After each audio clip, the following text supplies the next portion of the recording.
Hello everyone, this is Riya Grahari. Welcome to my YouTube channel Real Laws.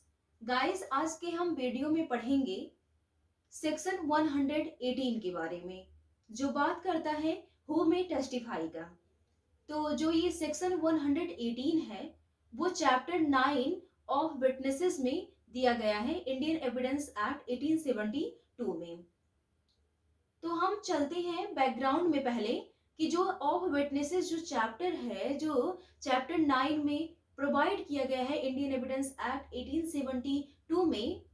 तो जो section 118 से लेकर के 134 तक बात किया गया है ऑफ विटनेसेस के बारे में, जिसमें 118 to 121 and section 133 deals with the competency of witnesses and rest of the provisions of this part deals with the privilege।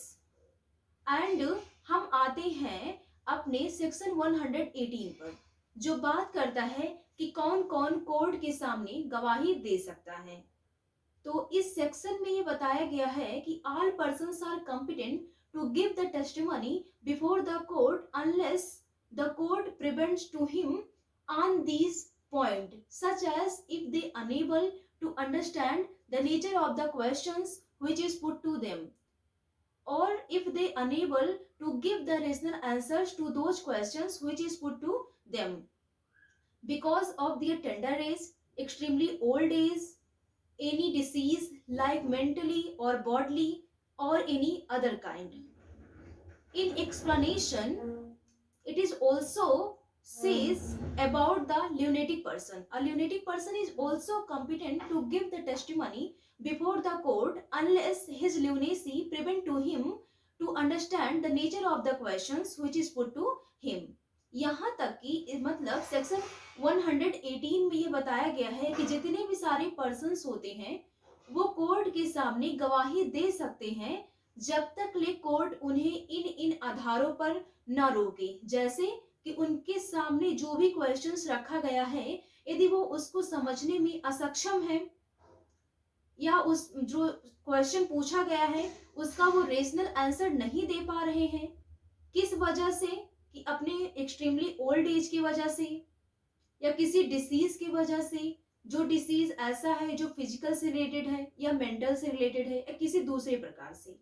अब हम आए एक्सप्लेनेशन पे, जिस एक्सप्लेनेशन में ये बात किया गया है कि ल्यूनेटिक पर्सन जो है वो कॉम्पिटेंट होता है विटनेस देने के लिए कोर्ट के सामने। तो जो कोई भी अगर ल्यूनेटिक पर्सन होगा वो ऑल टाइम तो ल्यूनेसी उसको नहीं रहेगा, तो इसीलिए ल्यूनेटिक पर्सन भी जो है कोर्ट के सामने टेस्टिमनी दे सकता है जब तक उसका ल्यूनेसी जो है कोर्ट के सामने जो भी क्वेश्चंस पूछे गए हैं उसे समझने में असक्षम नहीं कर देता है या उसका ल्यूनेसी जो है उसे प्रिवेंट नहीं करता है, तब तक ले वो पर्सन जो है कोर्ट में टेस्टिमनी दे सकता है। यहाँ तक कि even a child witness is also competent to give the testimony before the court. अब यहाँ पे ऐसे कुछ केसेस हैं जो चाइल्ड विटनेस पर हैं, जैसे कि केस है Dhanraj and others versus state of Maharashtra.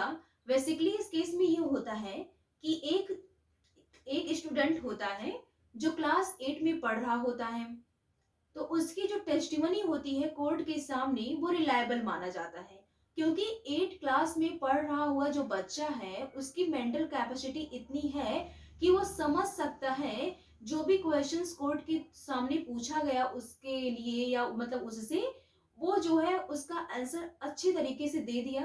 तो कोर्ट ने इस केस में उस बच्चे का जो टेस्टिमनी था उसे रिलायबल माना। उसके बाद जो एक केस है Premchand versus state of Himachal Pradesh versus Premchand. इस केस में बेसिकली ये होता है कि एक चाइल्ड होता है वो अक्यूज्ड को अपने अंकल के रूप में जानता है और अक्यूज्ड को 2 बार देख चुका होता है, सो उसका जो टेस्टिमनी होता है कोर्ट के सामने वो रिलायबल माना जाता है। लेकिन हम सभी सर्कमस्टेंसेस में चाइल्ड विटनेस को रिलायबल नहीं मान सकते हैं, क्योंकि चाइल्ड विटनेस जो है जरूरी नहीं है कि उसके थ्रू दिया गया टेस्टिमनी रिलायबल ही हो। सो हम एक केस देखते हैं उस केस का नाम है Nirmal Kumar versus state of UP.